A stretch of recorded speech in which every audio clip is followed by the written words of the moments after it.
Hi, I'm Lane with Clink Racing, I'm Lex with Clink Racing. and we're going to tell you how we got into this and a little bit about Rowdy, the car behind us. So Lex and I have always had a passion for LS cars. You know, we hear like a thumpy LS car at a stoplight or something, and you know, it didn't matter what we were doing. Both of us, you know, snap our neck to see what the car was and you know, listen as long as we could. So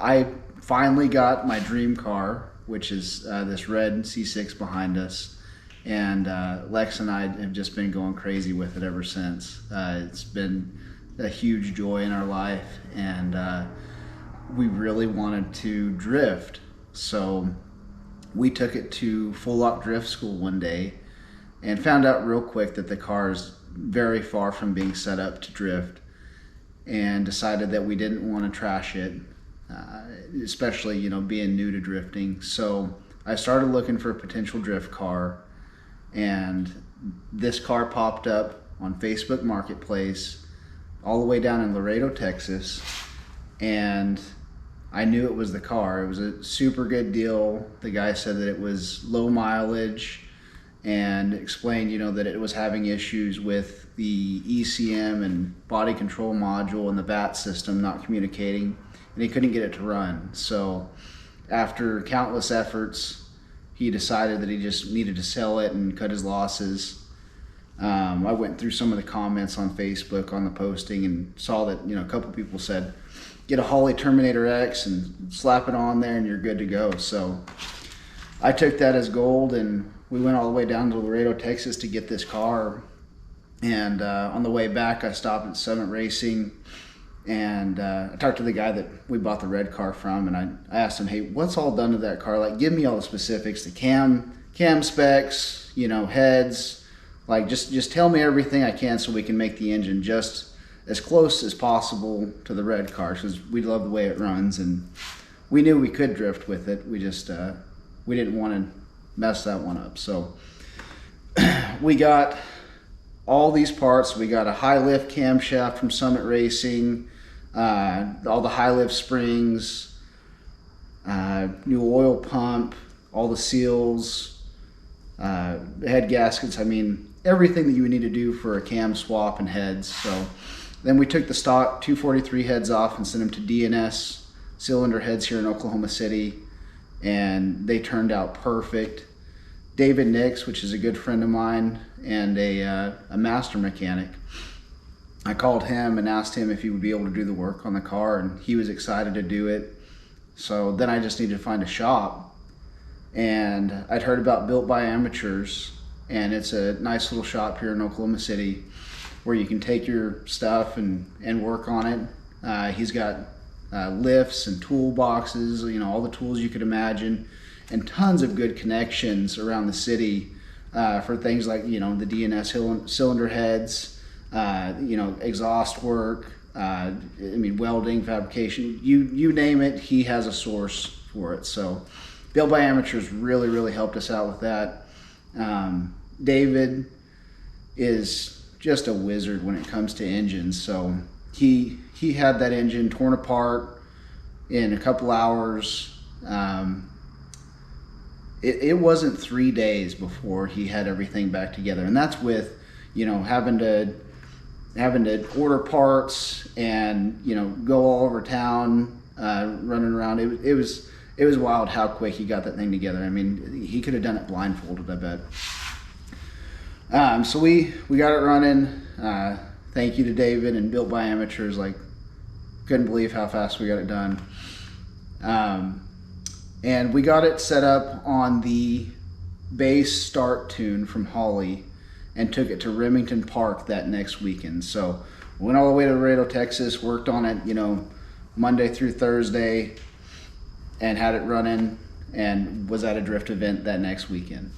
We were at Remington Park, and it was breaking up real bad. It was not tuned at all. We didn't realize that Holley's auto tune doesn't actually, you know, tune the car. It'll just get you to where, you know, you can start tuning it, you know, to get the car fired up and everything.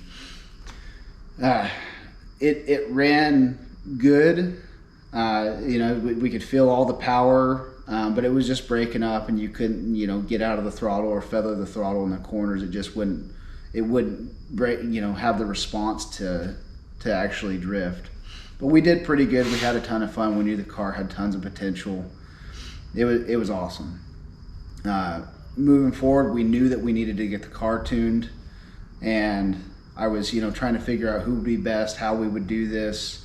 All the shops around here, are dealing with the Street Outlaws and all the other guys here in the OKC 405 street scene. So like shops around here that are reputable are just, constantly booked.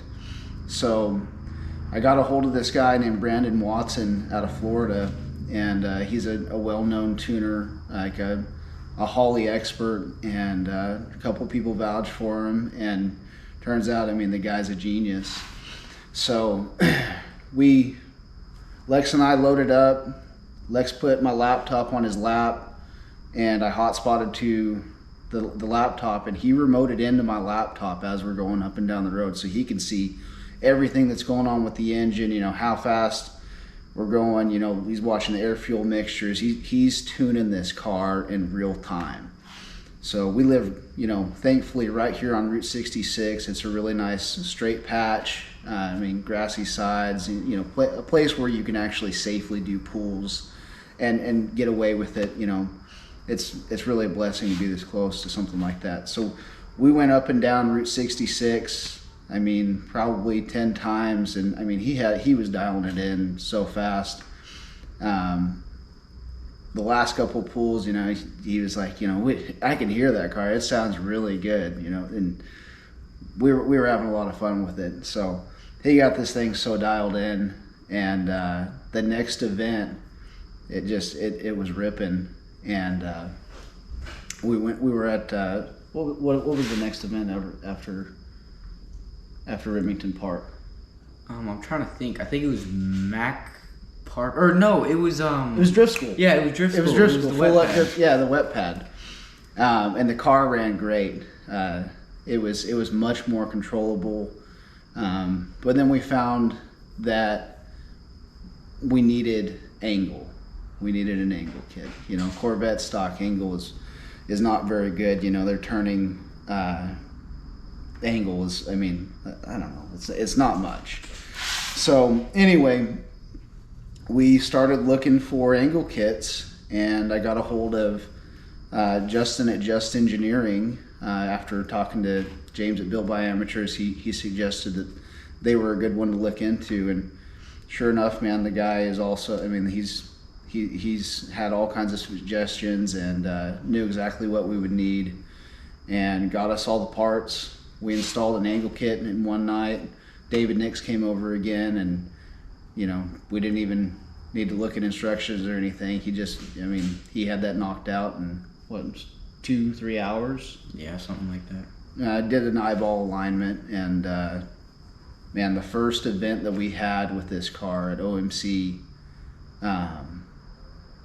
I couldn't believe how good Lex was doing. He was out there throwing so much smoke.